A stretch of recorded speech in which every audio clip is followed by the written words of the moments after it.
Vamos a irnos hoy a la palabra del Señor. Estamos estudiando Primera de Corintios capítulo 15.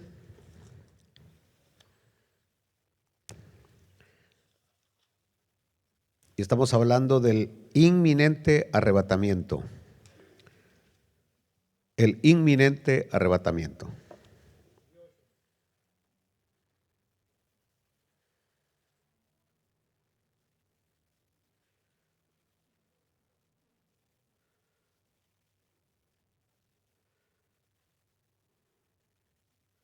No hay nada en esta pantalla, en el monitor, a ver si pueden corregirlo.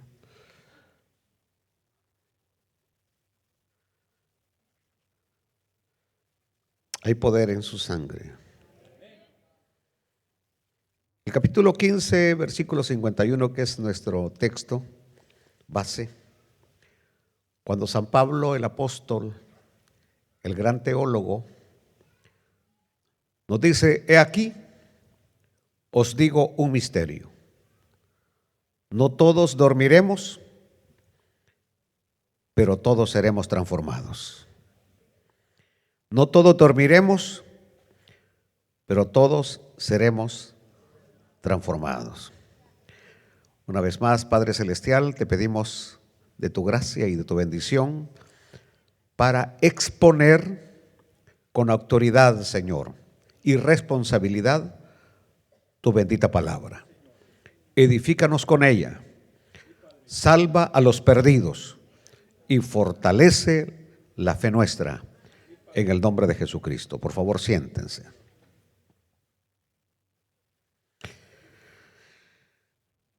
Nosotros creemos que Jesús se lleva a su iglesia al inicio de los 7 años de lo que conocemos como la gran tribulación. Eso es lo que nosotros creemos. Ahora, para poder entender esto bien, una vez más, cuando Cristo viene a arrebatar su iglesia, Cristo no pone sus pies en la tierra, Cristo se queda esperando a su iglesia en el aire. En su segunda venida en gloria, cuando ya viene con sus santos después de los 7 años, sí, el Señor pone sus pies en el monte de los olivos. Después de haber derrotado a todas las huestes satánicas en el aire, y con su aparición destruirá también al anticristo con sus ejércitos. Ahora, nosotros a esos 7 años le llamamos la gran tribulación. Pero en realidad, esos 7 años, de acuerdo a Apocalipsis y Daniel, están divididos en 2 periodos de 3 años y medio cada uno. Así que la gran tribulación, propiamente dicha, abarca nada más los últimos 3 años y medio y no los primeros 3 años y medio. La gran tribulación, a todo el periodo le llamamos gran tribulación. Por eso es que algunos teólogos prefieren usar el término a todo eso tribulación, a todos los 7 años llamarle tribulación, y a los 3 últimos años y medio ponerle la gran tribulación.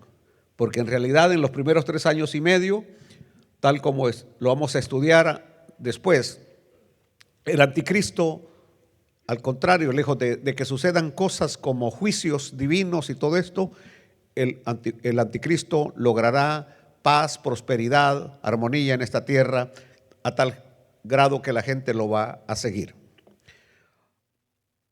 Ahora, si nosotros pensamos, escuchen bien, por favor, porque esta es una clase, que si todos los cristianos pensamos igual, que Cristo viene al inicio de los 7 años de la gran tribulación, estamos equivocados.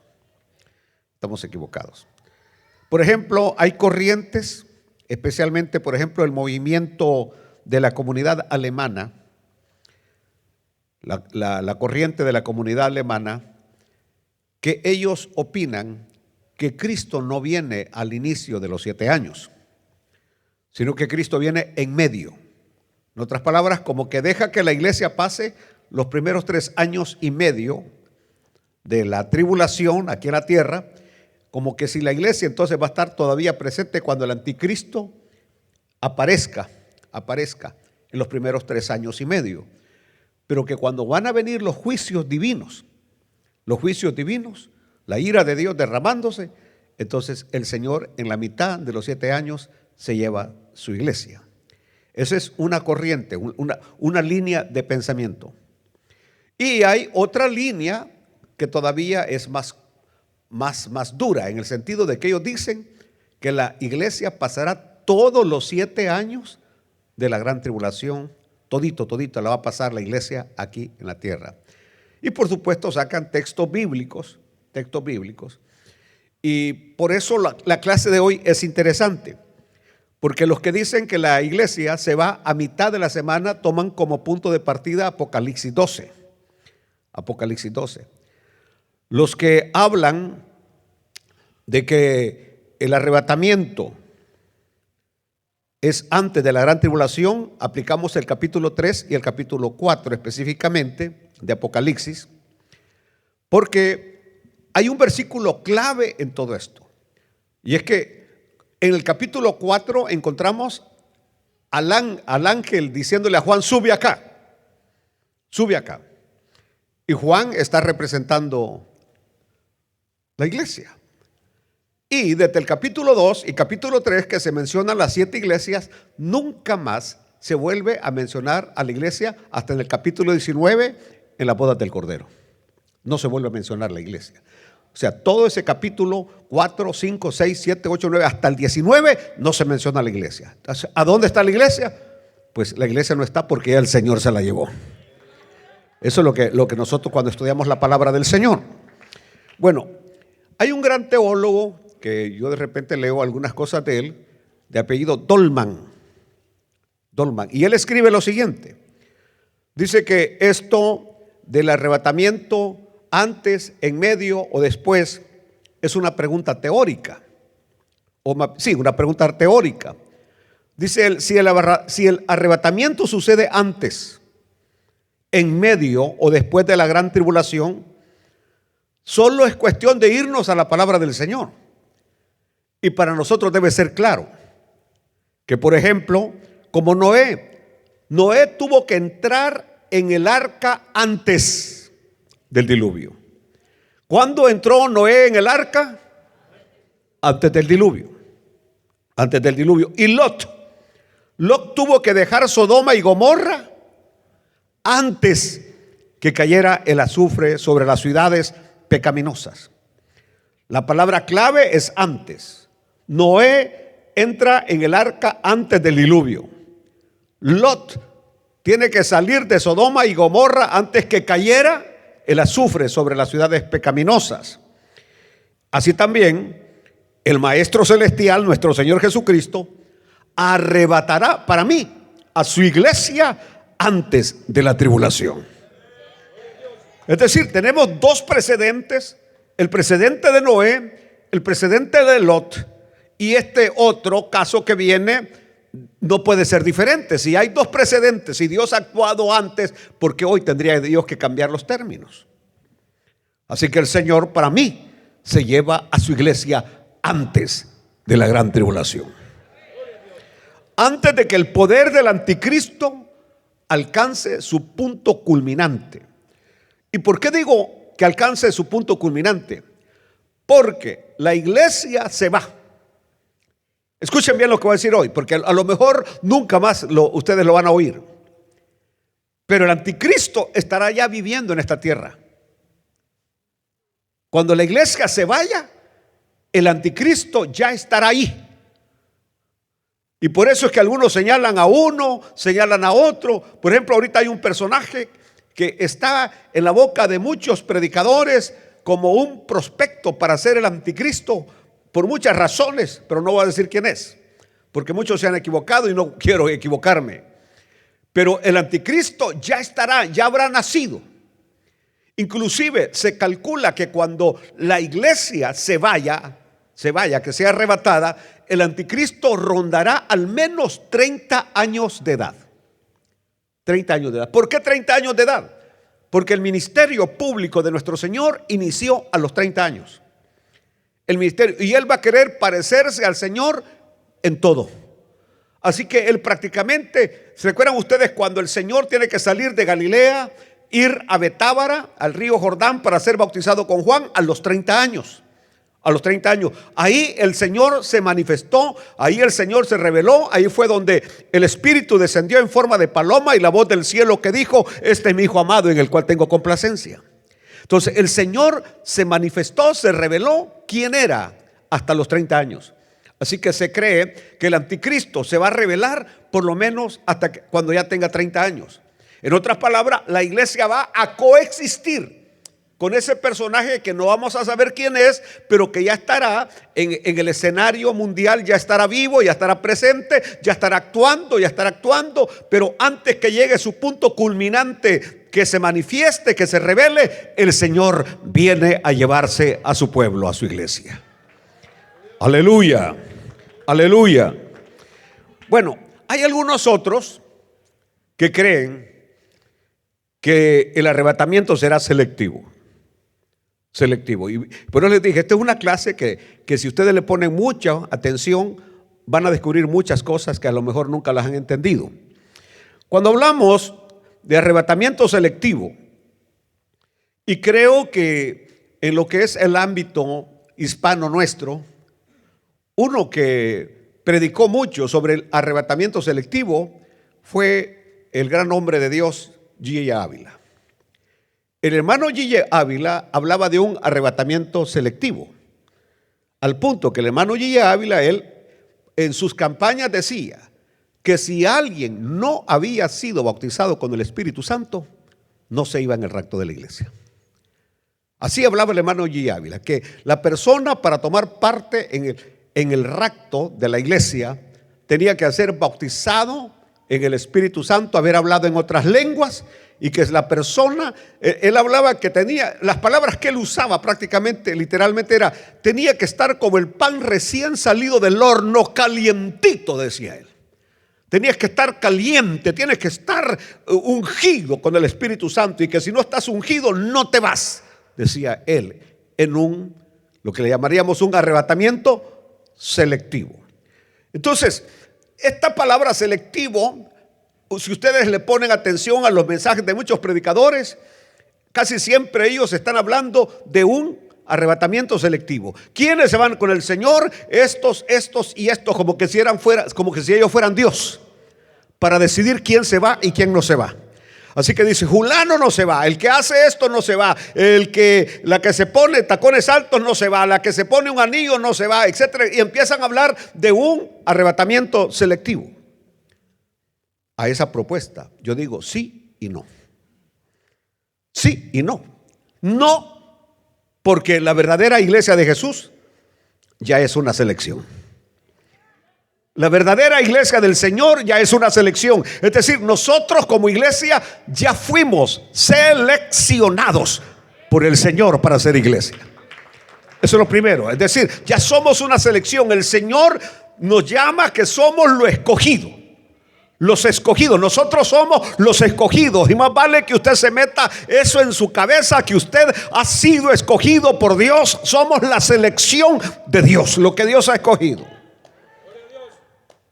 Pero también, sí, a un arrebatamiento selectivo. ¿Por qué, pastor? Bueno, sí, porque muchos pertenecen al cristianismo, pero no a la iglesia de Jesús. Hay muchos que pueden andar una Biblia y pueden cantar y pueden tocar instrumentos y pueden ser líderes, supervisores, pastores, evangelistas. Pertenecen al cristianismo, pero no a la iglesia de Jesús. Inclusive en las iglesias podemos ver hermanos, contemplar hermanos que a la opinión nuestra son, porque nosotros somos propensos a equivocarnos. Así como Samuel se equivocó al seleccionar a David, nosotros somos propensos a pensar, este sí está consagrado, este sí tiene la unción, este sí tiene, y este quizás puede ser el más animal de todos. El que puede estar más perdido que aquel que vemos que anda todo loco, que Y yo puedo traer a mi memoria que cuando yo entré al Instituto Bíblico a estudiar, y en el primer año éramos 170 alumnos. Yo estuve a punto de salirme como al mes por ciertas cosas que vi que no me gustaban. Pero el hermano Jeremías Bolaño me dijo: quédese, porque aquí va a salir, cuando vengan a terminar los 6 años, va a salir lo selecto. Se va a dar cuenta cómo se van a empezar a salir. A los 2 meses empiezan a salir, porque no son. Porque no son. ¿Cuál fue el punto mío? Que algunos que yo no creía que eran llamados y que Dios los podía usar, son los que Dios está usando hoy para su honra y su gloria. Aleluya. Por ejemplo, puedo mencionar a uno que yo lo veía medio charlatán. Era un pastor de Santa Tecla. No voy a decir su nombre, pero un hombre que ahora es respetado en todos los círculos. Llegaba en una su moto Vespa que tenía, y desde que llegaba: ya llegó fulano de tal. Y decía: hijos del maíz. Esa era la expresión que él usaba, que era una expresión del campo, de ser hijos del maíz, así, pero era una expresión que a mí no me gustaba, como pastor no me gustaba, y ahora es uno de los hombres más usados. Otro que se ponía a bailar, y yo decía: este pastor, ¿cómo puede ser? Y lo que hace, y ahora es un tremendo hombre que Dios lo usa poderosamente. Es decir, lo que yo no creía que era es, y lo que yo creía que era, salieron fuera del ministerio. Y muchos de ellos terminaron vendiendo billetes de lotería y en el mundo. Por eso es que usted nunca debe decir: este es y este no es, porque él conoce el Señor los que son de Él. Así que muchos que piensan pueden estar dentro, pero no son. Y a nuestros ojos pueden ser cristianos, porque lo vemos que levantan las manos, porque lo vemos que hablan en lengua, porque lo vemos que supuestamente oran mucho, ayunan mucho, y no son. En cambio, ese hermanito que ustedes lo ven medio de Juan Bedebe la conserva más barata, puede ser uno de aquellos que el Señor escogió para llevarse en el rapto de la iglesia. Alaban a Dios, hermanos. Bueno, un comentarista dijo esto: que la venida del Señor acontecerá súbitamente, cuando ningún hombre piense en ella, cuando todo se encuentre en seguridad. Y yo quiero que ustedes hoy puedan observar que este es un tema que los pastores no quieren tocar. Vea usted en las redes sociales y todos están hablando sobre autoestima, sobre si tu problema es grande, tu Dios es más grande, en una frase que medio mundo repite a diestra y a siniestra. Es decir, frases ya preconcebidas. Es decir, hablamos de situaciones psicológicas, pero nadie está predicando. Escuchen a los grandes predicadores, a los grandes oradores, como el argentino no habla del arrebatamiento, que el señor de Guatemala no habla del arrebatamiento, el de Miami no habla del arrebatamiento. Nadie quiere hablar. Los únicos locos que todavía hemos quedado hablando del arrebatamiento es Bolaines, Gary Lee y un servidor, pero la gran mayoría no está hablando del arrebatamiento, cuando la palabra del Señor dice que el Señor viene por aquellos que están esperando su venida. Por aquellos que están esperando su venida. Y usted y yo debemos de estar esperando su venida. ¿Y cuál es el punto? Cuando usted está esperando la venida de alguien, usted se prepara. Usted se prepara. No va a querer, así como cuando usted era novia, se acuerda, y que el novio le dijo: mañana voy a llegar a tu casa. No va a estar toda desmelechada. No va a estar que comió frijoles y no se fue a ver al espejo si le han quedado las cosas de los frijoles ahí en los dientes. No, usted está perfumada, está peinada, ya se echó toda la repostería en los cachetes. Aleluya, porque está esperando al que la va a visitar.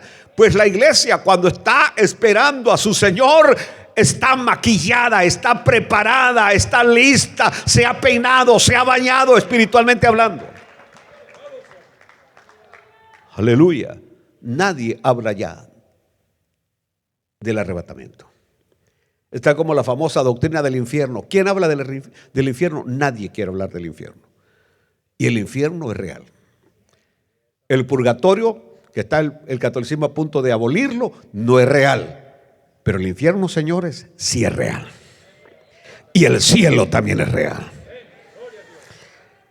Entonces, cuando esto va a suceder súbitamente, es decir, en un momento, cuando todo el ambiente sea de seguridad, y el asunto es que va a traer una separación, aún entre aquellos que hasta entonces han estado en una estrecha relación, va a traer separación familiar, va a traer separación de repente, porque cuando a la hora que menos lo pensemos, muchos van a desaparecer. Muchos no van a llegar el siguiente día al trabajo. Es decir, supongamos que va a ser de noche, usted se acostó con aquel a la par y a la hora de despertar, aquel ya no está a su lado. Va a ir a buscar a su mamá y su mamá ya no está en la casa. Alaben a Dios, porque han desaparecido. Es decir, va a haber una ruptura familiar. Y alguien me preguntó, ¿las iglesias van a seguir funcionando? Claro que sí. Las iglesias quedarán siempre abiertas. Y se quedará alguien ahí de aquellos que se quedaron. ¿Por qué se quedaron? Y aquí viene una parte clave. Por eso dije, yo no creo en eso del arrebatamiento selectivo, porque la iglesia es una. Y no se puede ir parte de la iglesia y la otra parte quedarse. Se va, toda la iglesia se va. Toda la iglesia se va con el Señor. Y entonces, pastor, los que se quedan eran porque no eran iglesia todavía. No eran iglesia, eran asistentes, les gustaba venir y algunos venían porque la mujer los traía de la oreja. Porque aquí sí hay que reconocerlo. Las mujeres son más entregadas a Dios. No se oyó. Las mujeres son más entregadas a Dios y más consagradas a Dios. Los hombres como que somos más bestias. Y como que necesitamos que la mujer esté diciendo, vamos al culto. Bueno, si no vas yo me voy. Vaya, pues ahorita me preparo, pues. Ahí vienen todos. Entonces esos se van a quedar. Porque usted no tiene que venir porque alguien lo trae. Tiene que venir porque ama al Señor. Porque el Señor es el centro de su vida. ¿Cuántos hombres vienen por su propia voluntad? ¿Cuántos vienen porque los traen a la fuerza? Aleluya. Inclusive hay unos que vienen para marcar tarjeta, solamente para que uno los vea que llegaron. Y hasta lo saludan. Aquí estoy, pastor, aquí estoy. No, venga porque ama a Jesús. Jesús lo amó primero a usted. Y venga porque usted hoy ama a Jesús. Aleluya. El punto ahora clave es: ¿seré aceptado o voy a ser dejado? A ver, yo quiero que nos ubiquemos en ese momento. Si el Señor viniera hoy, en esta noche, ¿usted va a ser aceptado por el Señor para irse en el rapto o va a ser dejado? Dejado. ¿Quién dijo dejado? O sea, que se va a quedar, pues. ¿Y sabe qué? La persona lo sabe perfectamente. Porque el Espíritu da testimonio a los que somos del Señor. Y usted sabe, usted no va a ser engañado, usted no va a tener que sacar lágrimas de cocodrilo y que diga, el Señor me dejó. No, usted sabe que se va a quedar. ¿Y por qué, pastor? Bueno, porque usted sabe el tipo de vida cristiana que lleva. Que no es, como decían allá por mi tierra, ni chicha ni limonada. Los que no saben el término ni modo, y creo que no lo pudo traducir allí. La chicha es lo que hace de la cáscara de la piña y del marañón, y que le ponen granos de maíz, y que le ponen dulce, y lo dejan por varios días en una olla, por varios días, y luego hasta le ponen una gotita de alcohol, y como a los 30, 40 días que sacan ese volado, usted hasta humo echa. Aleluya. Dulce la ingrata, se la toma, pero a los pocos minutos las piernas las tiene flojas, como que son de papel. Pero es riquísima, ¿no? Sí, es rica, es buena. Bueno, regresemos a mi tema. Esto era para que usted despertara, porque mire, les hablé de la chicha y mire qué sonrisa la que tienen. Aleluya. ¿Aceptado o dejado? Pastor, ¿y cuál es la diferencia? Bueno, que si usted es dejado, usted va a recibir juntamente con todos los desobedientes los juicios de Dios que van a ser derramados en esta tierra. ¿A dónde están esos juicios? Empiece a leerlos desde el capítulo 6 hasta el capítulo 18, que nos habla de las copas y nos habla de las trompetas y nos habla de los sellos, juicios terribles. Por ejemplo, en este momento usted sabe que las alarmas están encendidas en Europa, están encendidas en Estados Unidos de un cometa que puede estrellarse contra la Tierra y que se están preparando para que poderlo desarmar, desintegrar antes que llegue a la Tierra. Hagan lo que haga Estados Unidos, hagan lo que haga la NASA, hagan lo que haga China, hagan lo que haga la Unión Europea. Lo que Dios ha escrito en su santa palabra se va a cumplir al pie de la letra. Y la Biblia habla de esa estrella llamada Ajenjo, que se estrellará en el mar y que va a destruir una tercera parte de los habitantes. Aleluya. Pero no es ese mi tema hoy. Aleluya. Entonces el punto mío es, ¿qué es lo que escoges? ¿Quieres escoger irte en el primer viaje con el Señor? Porque la Biblia dice, bienaventurados los que tengan parte en la primera resurrección. Bienaventurados los que tengan parte en la primera resurrección. Porque mientras la iglesia está allá en las bodas del Cordero, celebrando con el Rey de Reyes 7 años de bodas, con un tremendo banquete, los que se quedaron estarán siendo perseguidos por el anticristo, muertos terriblemente. Aleluya. Pero pastor, dígame cuándo es para prepararme.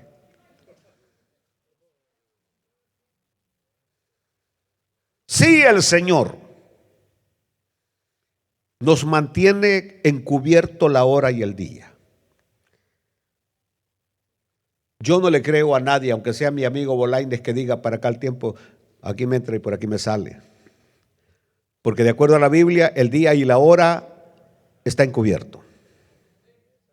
Y si el Señor lo tiene encubierto el día y la hora, será porque nos quiere inculcar la esencia en vez del momento temporal. Eso es lo que el Señor nos quiere inculcar, la esencia del evento y no el momento temporal de su venida. Por un lado, escuchen bien, el Señor nos dice que está cercano. Allá en Apocalipsis 22:7, el Señor dice en su palabra, aquí vengo pronto. Así nos dice Apocalipsis, aquí vengo pronto. Por otro lado, la gloria está lejana. ¿Por qué está lejana? Porque dice en Mateo 25:5,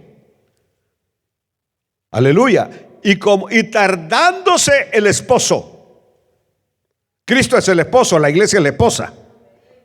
Y tardándose el esposo, cabecearon todas y se durmieron. Y se durmieron. Si nosotros regresamos el reloj 40 años atrás, 50 años atrás, 60 años atrás, la iglesia vivía en una efervescencia esperando la venida del Señor. Nuestros signos eran: yo espero el día alegre en que Cristo volverá. Aleluya. Algún día veremos, oh hermanos. Es decir, eran los cantos. Si usted lee los himnos de triunfo y gloria, la gran mayoría hablaba que Cristo venía de nuevo a la tierra, que se llevaba a su iglesia. Y ahora, ¿cuál es nuestra tecnología? A ver, Isaac, decime 3 de nuestros coros que cantamos acá, ¿cuál habla del rapto de la iglesia? Los sellos, el único. Y después, al finalizar la trompeta 2, ¿cómo? Pero la gran mayoría de nuestros signos, ¿de qué hablan? ¿De qué?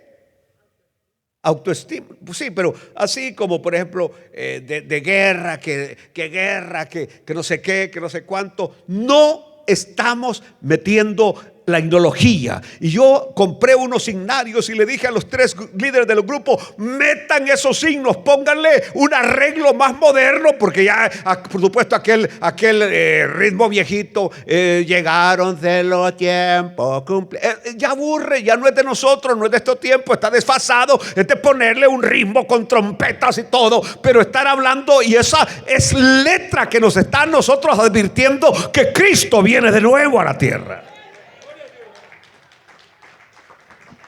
Aleluya. Y tardándose el esposo,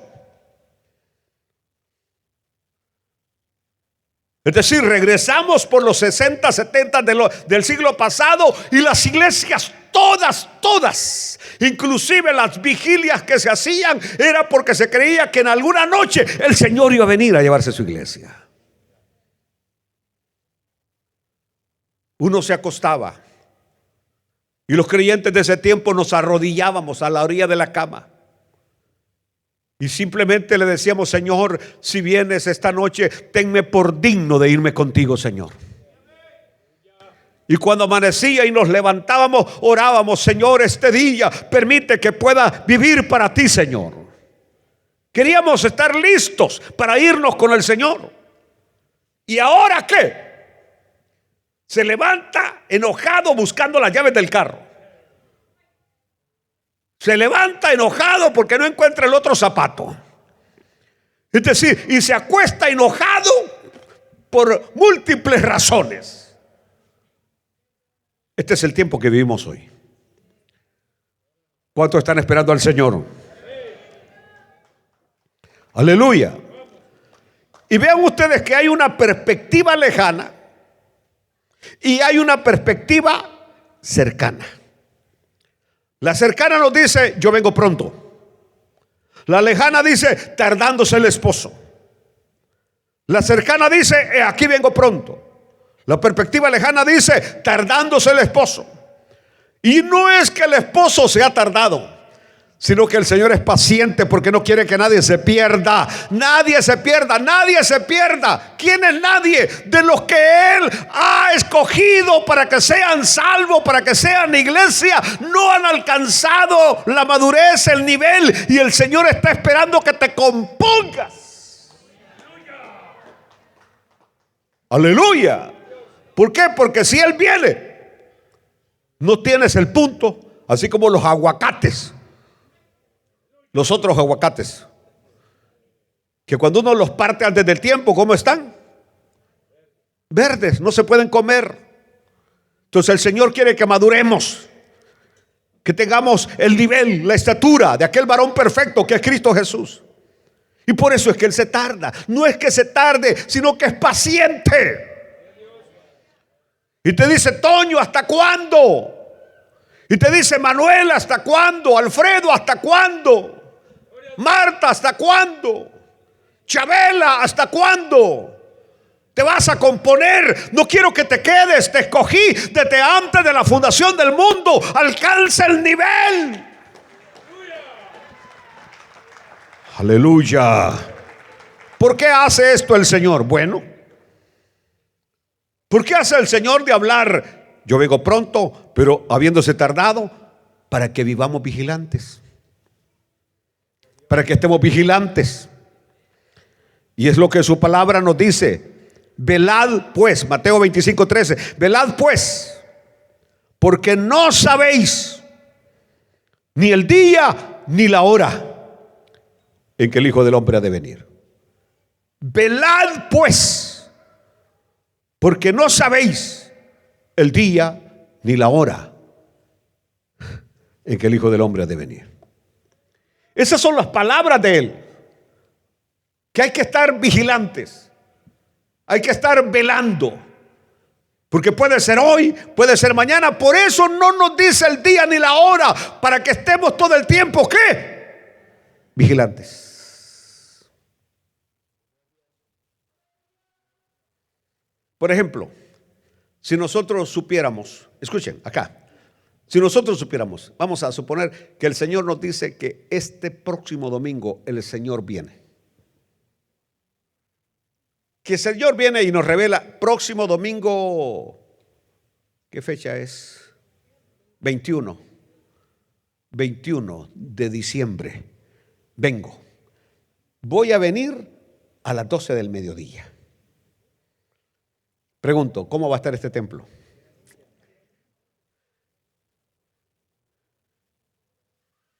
¿Y cómo van a venir ustedes? Los que viven enojados con su mujer, tomaditos de la mano. Es más, van a estar con toda su familia, así como cuando es Navidad, cuando es el Año Nuevo. Juntitos. Pidiéndole perdón a medio mundo. Aleluya. A la hora de ofrendar lo van a dar todo. Al fin y al cabo no se van a llevar nada.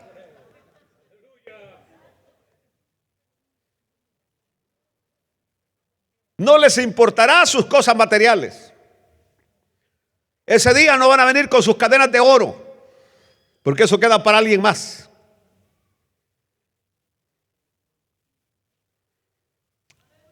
¿Me están entendiendo? ¿Se acuerdan ustedes cuando llegó el año 2000? Estábamos en la Dairy Road. Y yo vi a gente en esa noche que nunca más la volví a ver. Con el famoso Y2K, algo así, ¿no? Que era el fin del mundo, que las computadoras se iban a parar, a frizar, y que no sé qué, y que no sé cuánto, y todo bien dramático, y las redes sociales invadiéndonos. Dios mío. Ese día 31 de diciembre del año 2000, el templo estaba a reventar. Una aguja no cabía en el templo.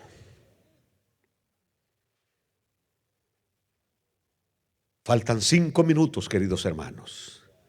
Faltan 4 minutos y la gente temblaba y la gente veía y todo estaba, era un nerviosismo terrible. Estaban aquellos y que falta 1 minuto, hermano, faltan 30 segundos, hermano, y la gente esperaba algo terrible.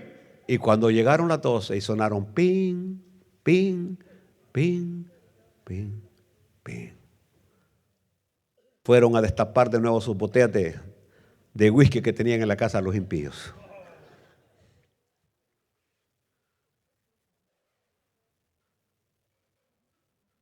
Aleluya. Pensemos un poquito al respecto de lo que dice la palabra del Señor en Mateo 24:36, cuando el Señor dice: pero acerca de aquel día y la hora nadie sabe, ni aun los ángeles de los cielos, sino solo mi Padre. Entonces, el Señor nos quiere enseñar ambas cosas: espera cercana y prontitud eterna. Espera cercana, como porque puede ser hoy. El arrebatamiento de la iglesia podría ser hoy. El arrebatamiento de la iglesia puede ser mañana, puede ser esta semana, puede ser antes que termine el año. Ese es el punto, nadie sabe, puede ser en cualquier momento. ¿Lo están entendiendo? Por eso hablamos prontitud cercana. El punto es vivir cada día como que si el Señor hoy viniera. Las últimas cosas siempre deberían ser las primeras. Ojalá el que tenga oídos para oír que entienda lo que estoy diciendo. Que las últimas cosas siempre deberían ser las primeras para nosotros. Por lo tanto, el Señor viene y nos dice en Lucas 12:35, estén ceñidos vuestros lomos y vuestras lámparas encendidas. De ahí donde se tomaba el hermano G. Ávila, porque las lámparas para estar encendidas necesitan aceite. Y el Espíritu Santo el aceite es símbolo del Espíritu Santo. Aleluya. Estén ceñidos vuestros lomos. Estar ceñidos vuestros lomos, hablando en pleno lenguaje actual, sería: tengan bien puestos los pantalones, con las correas bien amarrados, los cinturones bien amarrados, la camisa bien puesta. Eso es estar ceñidos los lomos, estar listos para salir.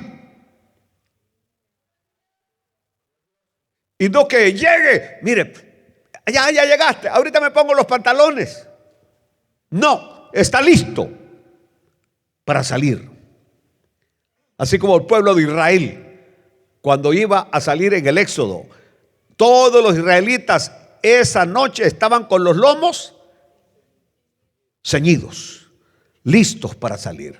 Es más, dice que se comieron de pie, con el bordón en la mano,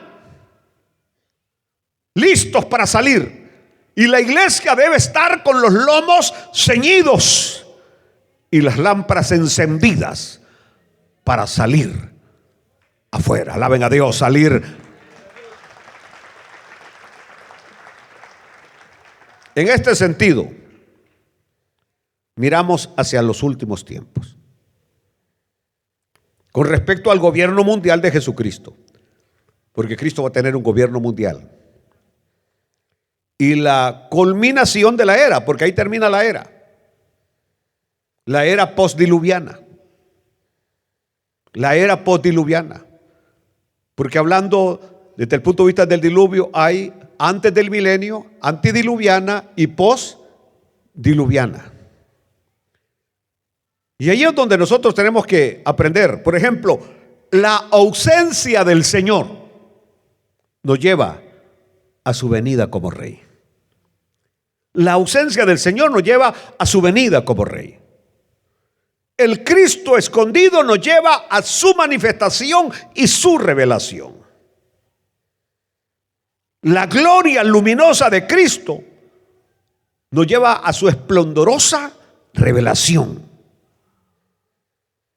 Y aquí voy a terminar. En griego, la venida del Señor se llama parusía. Parusía en griego. Parusii. Parusia. Parusia. Pero lo pronunciamos parausía. Pero en realidad es parusía. Aparece 17 veces en el Nuevo Testamento. La palabra parusía, la venida del Señor. Su aparición, no confunda parusía con epifanía. Porque mientras que parusía es su segunda venida, epifanía es su aparición. Su aparición. Por eso que no me gusta hablarles en esta terminología, porque todos se quedan. Por eso prefiero mejor caminar a pie y no subirme en el batimóvil. Entonces, porque debiendo ya comer tortillas con frijoles, todavía preferís leche. Aleluya. La palabra aparición, epifanía, nombrada 5 veces. Y por eso cuando llegamos a nuestro texto bíblico, he aquí os digo un misterio. No todos dormiremos, pero todos seremos transformados.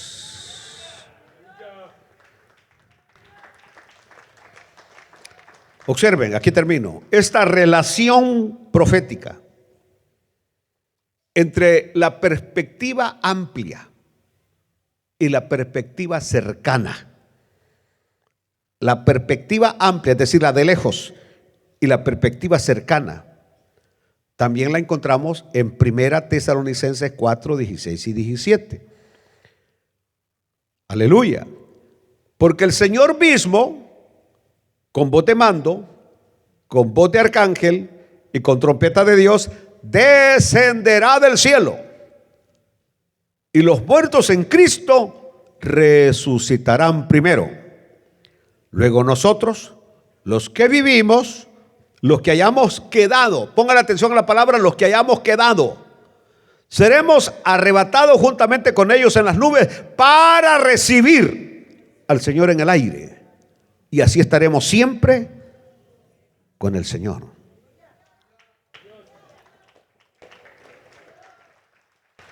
Entonces, cuando el apóstol usa la palabra parousia, hablando de los creyentes vivos. Y Pablo los denomina los que se han quedado. A ver, ¿qué le revela el Señor? Que los que se han quedado es un número restante, pequeño, de los que ya se fueron con el Señor, que durmieron con el Señor. Algunas veces esos pequeños detalles no los entendemos. Los que se han quedado, los vivos, es el pequeño resto que ha quedado de un todo que se llama la iglesia. Es decir, durante todas estas generaciones pasadas, desde que el Señor prácticamente muere en la cruz del Calvario, inicia la iglesia, los pertenecientes a la iglesia han dormido y están durmiendo. Pero en un abrir y cerrar de ojos, resucitarán con cuerpos gloriosos. Y luego el restante que haya quedado, los que se han quedado, que estemos vivos, dice Pablo, seremos ¿qué? Arrebatados juntamente con ellos en las nubes. Entonces, ¿quiénes tienen el privilegio más grande ahí? Hablando ya en términos de privilegio, los que ya durmieron en Cristo. Ellos son los primeros en ser levantados y ser transformados. Y luego nosotros los vivos seremos también arrebatados juntamente con ellos para irnos con el Señor.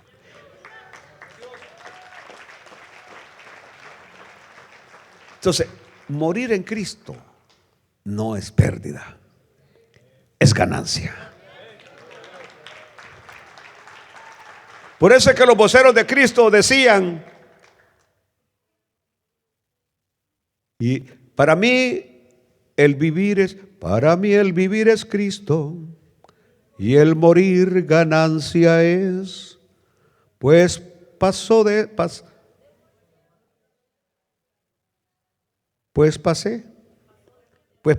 muerte a vida para estar con el Señor. El morir en Cristo ganancia es. ¿Quiere ponerse de pie en esta noche? Vamos, alaben a Dios pues. En resumen, nadie sabe el día ni la hora. Lo que sí sabemos es que ciertamente sucederá. Ciertamente sucederá. Ciertamente pasará. El Señor viene a llevarse su iglesia.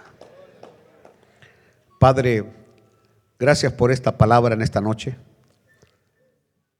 Y te suplicamos, te pedimos, Señor, que podamos ser dignos de ese momento. No por nosotros, sino por ti, Señor. Padre, gracias porque somos tu iglesia, los electos, los escogidos, el pueblo santo, el real sacerdocio, Señor. Que tomemos muy en serio tu palabra, Señor. Que vivamos para ti, dándote honor y la gloria que solamente tú te mereces. Amén. Decimos amén en esta noche.